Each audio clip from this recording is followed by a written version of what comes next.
সংবিধানের পঞ্চদশ সংশোধনী কেন অবৈধ নয় তা জানতে চেয়ে রুল জারি করেছেন আদালত। আজ হাইকোর্টের একটি দ্বৈত বেঞ্চ এ রুল জারি করেন। 2011 সালে 30 জুন তৎকালীন আওয়ামী লীগ নেতৃত্বাধীন সরকারের আমলে বাংলাদেশের সংবিধানের পঞ্চদশ সংশোধনী পাশ হয়। এই সংশোধনীতে সংবিধানে কিছু পরিবর্তন আনা হয়। সংশোধনীতে শেখ মুজিবুর রহমানকে জাতির জনক হিসেবে স্বীকৃতিও দেওয়া হয়। একই সঙ্গে বাতিল করা হয় তত্ত্বাবধায়ক সরকার ব্যবস্থা। এছাড়া জাতীয় সংসদে মহিলাদের জন্য সংরক্ষিত আসন সংখ্যা 45 থেকে বাড়িয়ে 50 করা হয়।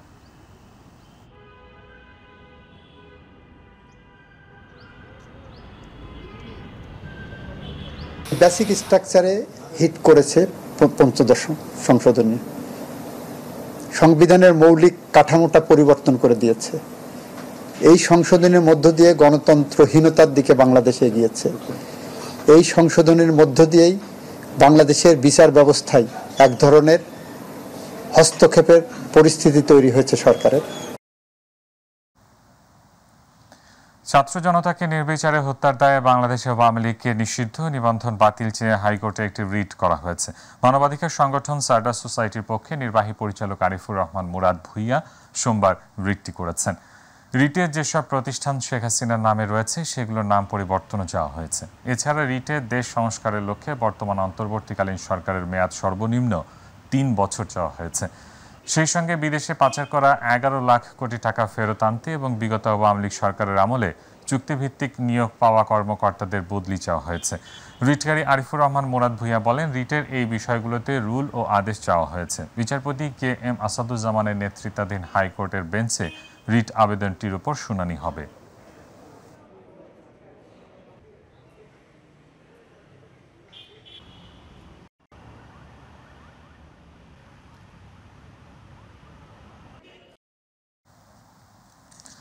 দেশের 12টি সিটি কর্পোরেশনের মেয়রকে অপসারণ করা হয়েছে। তাদের অপসারণের পর সব সিটিতে প্রশাসক নিয়োগ দেওয়া হয়েছে।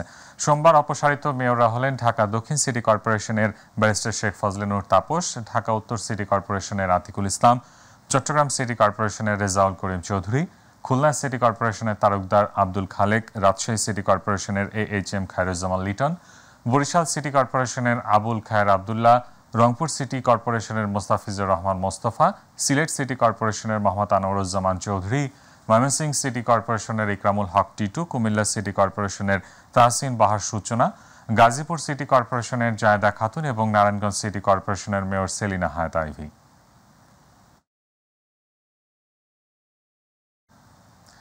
এদিকে দেশের 495টি উপজেলা পরিষদ চেয়ারম্যানকে অপসারণ করা হয়েছে। রোববার স্থানীয় সরকার মন্ত্রণালয়ের প্রজ্ঞাপনে বিষয়টি জানানো হয়।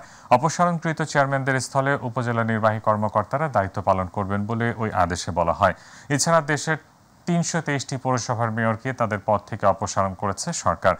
এর আগে 7টি জেলা পরিষদের চেয়ারম্যানকে অপসারণ করা হয়। গত 16 আগস্ট সরকারি এক তথ্য বিবরণীতে জানানো হয়, বিশেষ পরিস্থিতিতে অত্যাবশ্যক বিবেচনা করলে সরকার জনস্বার্থে কোনো সিটি কর্পোরেশন ও পৌরসভার মেয়র এবং কাউন্সিলরকে অপসারণ করতে পারবে। একইভাবে জেলা পরিষদের চেয়ারম্যান ও সদস্য এবং উপজেলা পরিষদের চেয়ারম্যান, ভাইস চেয়ারম্যান ও মহিলা ভাইস চেয়ারম্যানদের অপসারণ করতে পারবে। একই সঙ্গে এগুলোতে প্রশাসক নিয়োগ দিতে পারবে সরকার।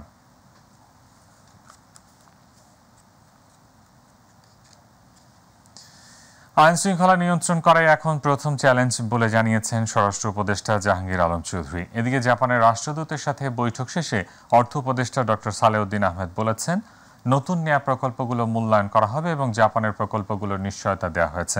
অতীতের কথা ভুলে গিয়ে রেলওয়েকে প্রকৃত অর্থে সেবামূলক প্রতিষ্ঠানের রূপ দিতে কর্মকর্তাদের নির্দেশ দিয়েছেন রেলপথ উপদেষ্টা ফজলুল কবির খান। বিস্তারিত সাইদুর রহমান আবেরের রিপোর্টে।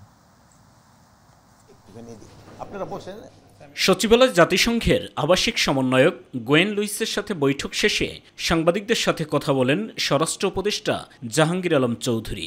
বৈঠক বিষয়ে বিভিন্ন প্রশ্নের জবাব দেন তিনি।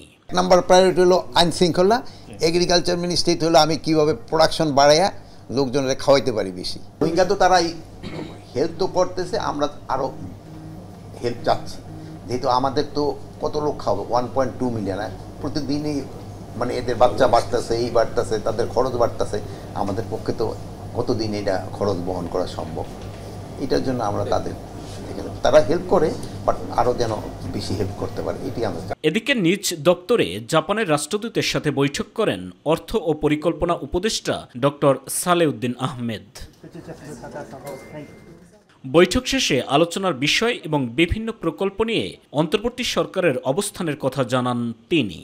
তারপরে সাহায্যের ব্যাপারে আমরা বুঝি আমাদের প্রজেক্ট যেগুলো আছে সেইগুলো তারা অ্যাসুরেন্স চাচ্ছে। আমি বলছি এইগুলি প্রজেক্টগুলো কিছু কিছু পরে হয়তো মূল্যায়ন করবো, এখন অটোমেটিক্যালি এগুলি চলবে এবং সেই ব্যাপারে তারা অ্যাসুরেন্স এবং we have given the assurance. এটা অলরেডি অন্য অন্য ক্ষেত্রে আমি বলেছি এটা। দ্বিতীয়ত জাপানিজ কতগুলো আমরা বলেছি যে জাপানিজের ভবিষ্যতে কতগুলো জিনিস আমাদের দরকার, যেমন আমরা বলেছি বাজেট সাপোর্ট দেওয়ার জন্য কিছু, ওটা এখন ডিসাইড না হয়। কতগুলি প্রকল্প আমরা বলেছি এগুলো আছে, সেগুলো দ্রুত যেন অর্থের ছাড় করা হয়। আমরা অ্যাসুরেন্স দিয়ে সেটা ইমপ্লিমেন্ট হবে, অথবা ওরা বলছে এগুলো কোনো সমস্যা হবে না। রেলপথ মন্ত্রণালয়ে প্রথম দিনে এসেই কর্মকর্তাদের সাথে বৈঠক করেন রেলপথ উপদেষ্টা ফৌজুল কবির। রেলওয়েকে সেবামূলক প্রতিষ্ঠানে রূপ দেওয়ার কথা জানান তিনি। রেলওয়ে একটা সেবামূলক প্রতিষ্ঠান, এটা সেবা দিয়ে মূল্যায়ন করতে হবে, মূল্যায়ন করা হবে। যেমন রেলওয়ের 4টা মূল জিনিস আমরা মনে করি। প্রথম জিনিসটা হচ্ছে রেলের টিকিট পায় না, কাউন্টারে গেলে টিকিট পায় না, কিন্তু আবার ইয়েতে গেলে উঠলে টিকিট পায়। তো আমরা বলছি যে এটা এটা এটা এটা চলবে না, আগে চলছে, এটা এটা এটা এটা এটা চলতে পারে না। সাইদুর রহমান আবির, মাই টিভি, ঢাকা। ছাত্র জনতার অর্জিত বিজয় একটি মহল নস্যাতের ষড়যন্ত্র করছে বলে অভিযোগ করেছেন মির্জা ফখরুল ইসলাম আলমগীর। রাজধানীর শেরেবাংলা নগরে দলের প্রতিষ্ঠাতা প্রয়াত রাষ্ট্রপতি জিয়াউর রহমানের কবরে পুষ্পমাল্য অর্পণের পরে এই অভিযোগ করেন বিএনপি মহাসচিব। কিছু সংখ্যক ব্যক্তি বিভিন্ন অঞ্চলে গোলযোগ সৃষ্টি করছে অভিযোগ বিএনপি মহাসচিব এবং জানান সেটাকে বন্ধ করার চেষ্টা করছে বিএনপি। মাহবুব সৈকতের রিপোর্ট।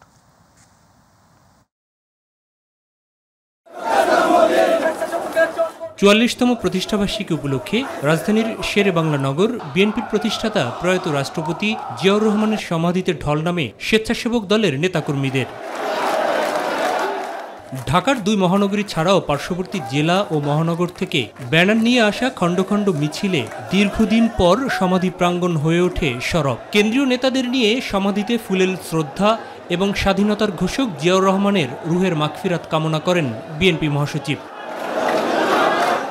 পরে গণমাধ্যমের কাছে ছাত্র জনতার আন্দোলনের মাধ্যমে অর্জিত বিজয়কে সুসংহত করার অঙ্গীকারের কথা পুনর্ব্যক্ত করেন তিনি।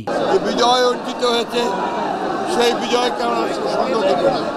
আজকে যে অন্তর্বর্তীকালীন সরকার গঠিত হয়েছে, আমরা এই সরকারকে দলের পক্ষ থেকে আমরা অবশ্যই সর্বাত্মক ধরনের সমর্থন জানাচ্ছি।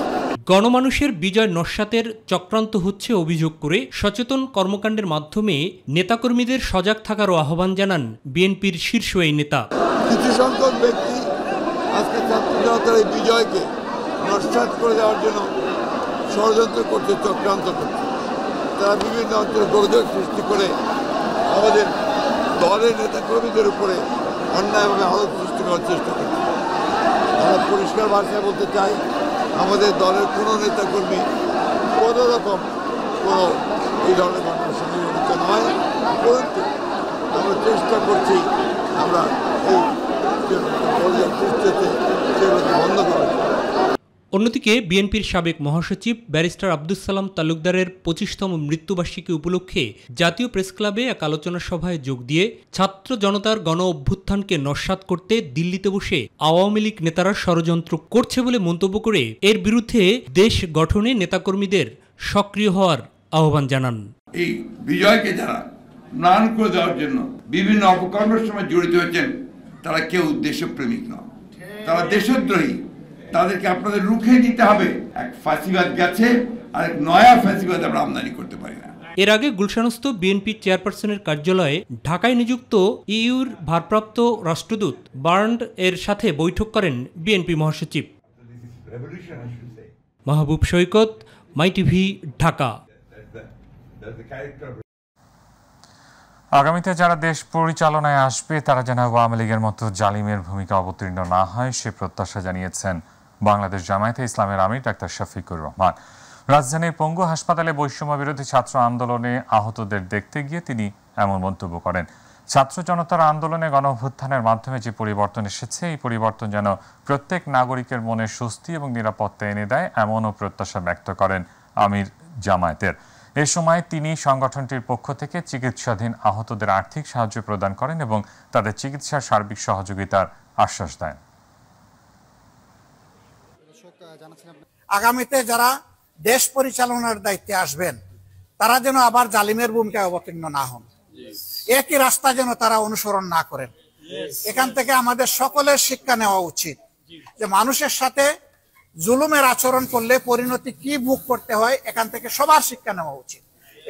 এই শিক্ষা শুধু আওয়ামী লীগ দেবে না, এটা জামাতকেও নিতে হবে, বিএনপিকেও নিতে হবে, যারাই মানুষের জন্য রাজনীতি তাদের সবাইকে নিতে হবে, যাতে একই গর্তে বারবার জাতির পা না পড়ে। বর্তমানে যে পরিবর্তনটা এসেছে, বিগত 16 বছরের ক্ষতি মাত্র 16 দিনে পূরণ করা সম্ভব নয় বলে মন্তব্য করেছেন বৈষম্য বিরোধী ছাত্র আন্দোলনের সমন্বয়ক সার্জিস আলম। তিনি জানান, আগামী 90 দিনের মধ্যে স্বাস্থ্য মন্ত্রণালয় একটি রুট প্ল্যান দেবে। রাতে বাংলাদেশ হেলথ অ্যান্ড ওয়েলবিং নামে বৈষম্য বিরোধী ছাত্র আন্দোলনের মেডিকেল টিমের পক্ষ থেকে প্রেস ব্রিফিংয়ে তিনি এসব কথা বলেন। এ সময় সমন্বয়ক হাসনাত আব্দুল্লাহ বলেন, নির্বাচন কাঠামোর পূর্ণাঙ্গ পরিবর্তন প্রয়োজন।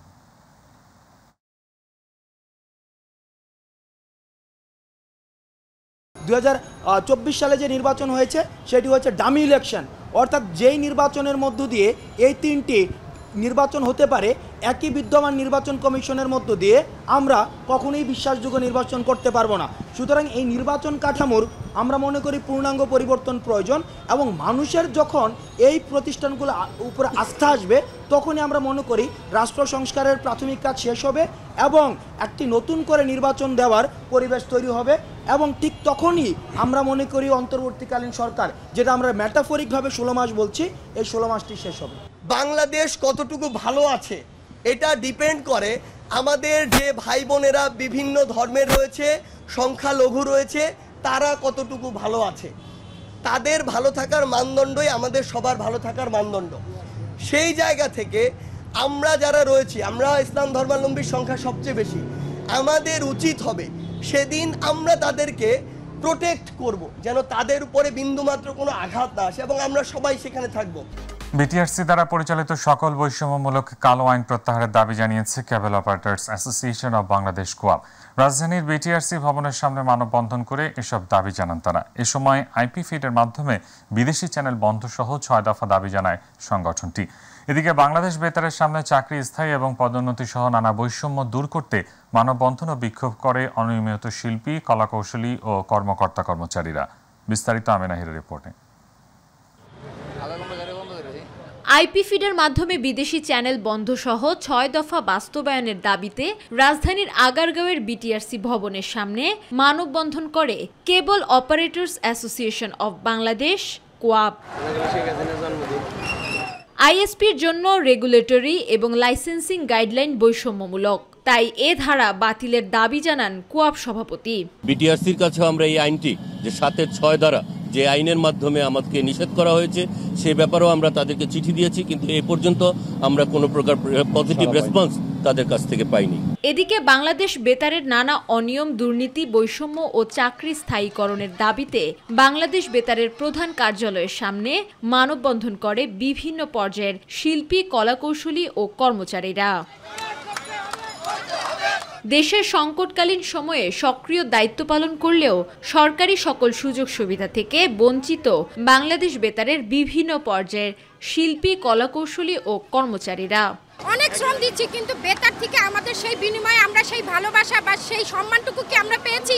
আমরা পাইনি। আমাদের শুধু একটাই দাবি, আমাদেরকে চাকরি স্থায়ীকরণ হোক। 3য় শ্রেণীর পোস্টে ঢুকে আমরা যদি পদোন্নতি থেকে বঞ্চিত থাকি তাহলে দুঃখটা কতটা ভারাক্রান্ত হয়। নন ক্যাডার থেকে ফিডার পদ পূর্ণ হওয়া সত্ত্বেও আমাদেরকে ওগুলোর পদে বসানো হয়নি। ব্লক পদ ছুটাতে হবে এবং ফিডার পদ 2-3 বছরের বেশি হবে না।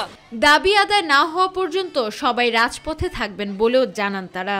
আমরা দীর্ঘদিন ধরে যারা বৈষম্যের শিকার, যারা নির্যাতিত, যারা নিষ্পেষিত, আমরা আমাদের চাকরি স্থায়ীকরণ চাই। এক অভিন্ন নিয়োগ বিধি এবং পদোন্নতি দিতে হবে। পদ আছে আমাদের, ব্লকগুলো খুলতে হবে। আমরা সচিবালয়ের পদ পদবি চাই। আমরা সকলে চাচ্ছি আমাদের চাকরি স্থায়ীকরণ করা হোক। দ্রুত এই সমস্যার সমাধান করে বৈষম্যমূলক পরিস্থিতি পরিবর্তনেরও আহ্বান বাংলাদেশ বেতারের কর্মকর্তা কর্মচারীদের।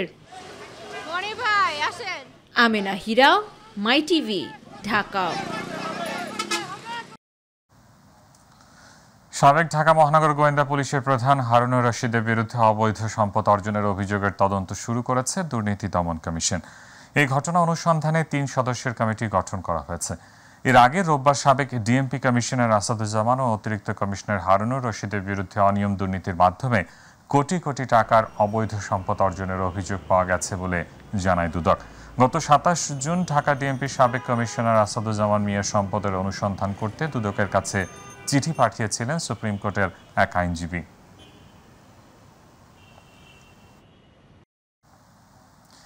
রাজধানীর পূর্ব রামপুরার হাই স্কুলের সাবেক ভারপ্রাপ্ত প্রধান শিক্ষিকা মাহবুবা শামসুন নাহারের বিরুদ্ধে অনিয়মের অভিযোগ এনে তার পদত্যাগ দাবি করেছেন শিক্ষার্থীরা।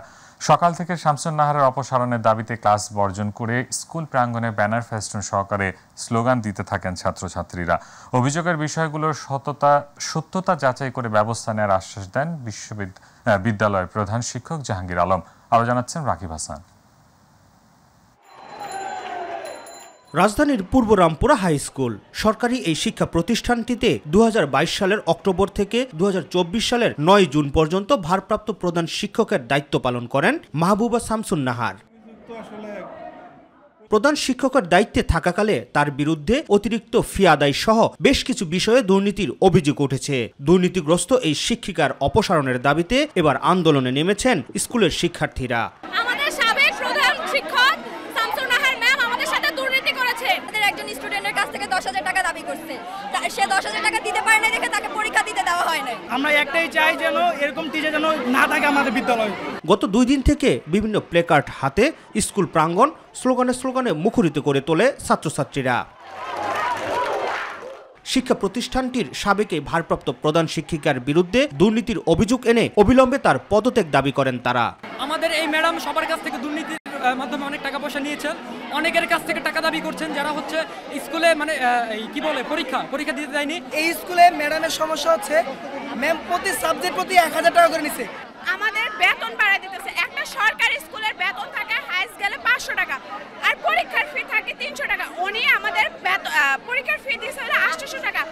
আমরা শামসুন ম্যাডামের পদত্যাগ চাই। অভিভাবকদের অভিযোগ আর্থিক অনিয়মের পাশাপাশি সকলের সাথেই দুর্ব্যবহার করতেন মাহবুবা শামসুন নাহার। আমাদের অভিযোগ আমাদের বাচ্চারা প্রিন্সিপাল ম্যাডামরে দিয়ে সন্তুষ্ট না, কারণ হচ্ছে কি একটা কথা বললে দরজা ধাক্কা দিয়ে ঘর থেকে বাইকের রুমের থেকে বাইকেরা দরজা লাগাইয়ে দেয়। এইখানে ছাত্রদের সাথে যে ম্যাডামে খারাপ ব্যবহার করে সেই ম্যাডামের এই ব্যবহার অনেক খারাপ। শামসুন নাহারের অভিযোগের ফিরিস্তি নিয়ে কথা হয় পূর্ব রামপুরা হাই স্কুলের বর্তমান ভারপ্রাপ্ত প্রধান শিক্ষক জাহাঙ্গীর আলমের সাথে। তিনি জানান এরই মধ্যে দুর্নীতির প্রমাণ পাওয়ায় ভারপ্রাপ্ত প্রধান শিক্ষকের পদ থেকে অপসারণ করা হয়েছে শামসুন নাহারকে। কিছু অভিযোগ আমরা প্রমাণ পেয়েছি, পাওয়ার পর ওনার ওই ভারপ্রাপ্ত থেকে সরিয়ে উনি যে নিয়োগপ্রাপ্ত সহকারী প্রধান শিক্ষক ওখানে ওনাকে এখন স্থানান্তর করা হয়েছে। এখন উনি আর ভারপ্রাপ্ত প্রধান শিক্ষক নাই, সহকারী প্রধান শিক্ষক। আরও অভিযোগের প্রমাণ পাওয়া গেলে কর্তৃপক্ষের সাথে আলোচনা করে প্রয়োজনীয় ব্যবস্থা গ্রহণেরও আশ্বাস দেন ভারপ্রাপ্ত এই প্রধান শিক্ষক। যে এই অভিযোগগুলো যদি হয় প্রমাণিত হয় তখন তো হলো পদত্যাগের প্রশ্ন। এখন এই অভিযোগগুলো ওরা আনছে, অভিযোগগুলো আগে যাচাই বাছাই করে যদি কোনো কর্তৃপক্ষ দেখে যে এটা আসলে পদত্যাগ যোগ্য তাহলে হয়তো কর্তৃপক্ষ। রাকিব হাসান, মাই টিভি, ঢাকা। কোটা সংস্কার আন্দোলনের সময় রাজধানীর মিরপুরে নবম শ্রেণী ছাত্র লিটন সহ ২ জনকে হত্যার অভিযোগে সাবেক প্রধানমন্ত্রী শেখ হাসিনার বিরুদ্ধে ঢাকার আদালতে আরও ২টি মামলা হয়েছে। এই ২টি সহ শেখ হাসিনা ও তার সহযোগীদের বিরুদ্ধে এ পর্যন্ত ১৭টি মামলা হয়েছে। অন্যদিকে মিরপুরে শিক্ষার্থী আলভিকে হত্যার ঘটনায় শেখ হাসিনা, হাসানুল হক ইনু, রাশেদ খান মেনন ও আনোয়ার হোসেন মঞ্জু সহ ২৭ জনের বিরুদ্ধে আন্তর্জাতিক অপরাধ ট্রাইব্যুনালের তদন্ত সংস্থায় অভিযোগ দায়ের করা হয়েছে। দল হিসেবে আওয়ামী লীগ ও এর অঙ্গ সহযোগী সংগঠনকেও আসামি করা হয়েছে। এসএম আরিফের রিপোর্ট। কোটা সংস্কার আন্দোলনের সময় রাজধানীর মিরপুরে নবম শ্রেণীর ছাত্র লিটন হাসান সহ ২ জনকে হত্যার অভিযোগে সাবেক প্রধানমন্ত্রী শেখ হাসিনার বিরুদ্ধে ঢাকার আদালতে আরও ২টি মামলা হয়েছে। ঢাকার চিফ মেট্রোপলিটন ম্যাজিস্ট্রেট আদালতের ম্যাজিস্ট্রেট মেহেদী হাসান খুনের পৃথক ২টি অভিযোগ এজাহার হিসেবে রেকর্ড করতে মিরপুর থানার ভারপ্রাপ্ত কর্মকর্তাকে নির্দেশ দেন। ছাত্র লিটন হাসান হত্যা মামলায় শেখ হাসিনা ছাড়াও আসামি হয়েছেন আওয়ামী লীগের সাধারণ সম্পাদক ওবায়দুল কাদের, সাবেক স্বরাষ্ট্রমন্ত্রী আসাদুজ্জামান সহ ১৪৮ জন। মিরপুরে ১১ নম্বর ওয়ার্ড বিএনপির সহসভাপতি আব্দুল্লাহ কবির হত্যার অভিযোগে শেখ হাসিনা সহ ৬৭ জনকে আসামি করে আরেকটি মামলা করেছেন ভুক্তভোগীর স্ত্রী আফসানা আক্তার। এই দুটি সহ শেখ হাসিনার বিরুদ্ধে এ পর্যন্ত ১৭টি মামলা হয়েছে। এর মধ্যে ১৬টি খুনের মামলা এবং একটি অপহরণ মামলা। সিলেটে ছাত্র আন্দোলন চলাকালে শাহজালাল বিজ্ঞান ও প্রযুক্তি বিশ্ববিদ্যালয়ের শিক্ষার্থী রুদ্র সেন ও সাংবাদিক এটিএম তুরাব নিহতের ঘটনায় পৃথক দুটি মামলা হয়েছে। কোটা সংস্কার আন্দোলন ঘিরে সহিংসতায় জয়পুরহাটের কলেজ শিক্ষার্থী নজিবুল সরকার বিশাল নিহতের ঘটনায় দায়ের করা হত্যা মামলা সদর থানায় এজাহার হিসেবে নথিভুক্ত করা হয়েছে। এদিকে বৈষম্যবিরোধী ছাত্র আন্দোলনে চট্টগ্রামে শিক্ষার্থী ওয়াসিম নিহতের ঘটনায় সাবেক প্রধানমন্ত্রী শেখ হাসিনা ও ওবায়দুল কাদের সহ ১০৮ জনের বিরুদ্ধে হত্যা মামলা দায়ের করা হয়েছে। অন্যদিকে মিরপুরে শিক্ষার্থী আলভিকে হত্যার ঘটনায় শেখ হাসিনা, হাসানুল হক ইনু, রাশেদ খান মেনন ও আনোয়ার হোসেন মঞ্জু সহ ২৭ জনের বিরুদ্ধে আন্তর্জাতিক অপরাধ ট্রাইব্যুনালের তদন্ত সংস্থায় অভিযোগ দায়ের করা হয়েছে। দল হিসেবে আওয়ামী লীগ ও এর অঙ্গ সহযোগী সংগঠনকেও আসামি করা হয়েছে। এস.এম. আরিফ, মাই টিভি। এই ছিল এখনকার মতো। এতক্ষণ সঙ্গে থাকার ধন্যবাদ। এছাড়া ইউটিউবে মাই টিভি সংবাদ পেতে ভিজিট করুন youtube/mytvd নিউজ এবং আমাদের অনুষ্ঠান দেখতে ভিজিট করুন youtube/mytv বাংলা ও facebook/mytv বাংলা। পরবর্তী সংবাদ রাত ৯টা ৩০ মিনিটে দেখার আমন্ত্রণ জানিয়ে বিদায় নিচ্ছি। আল্লাহ হাফেজ।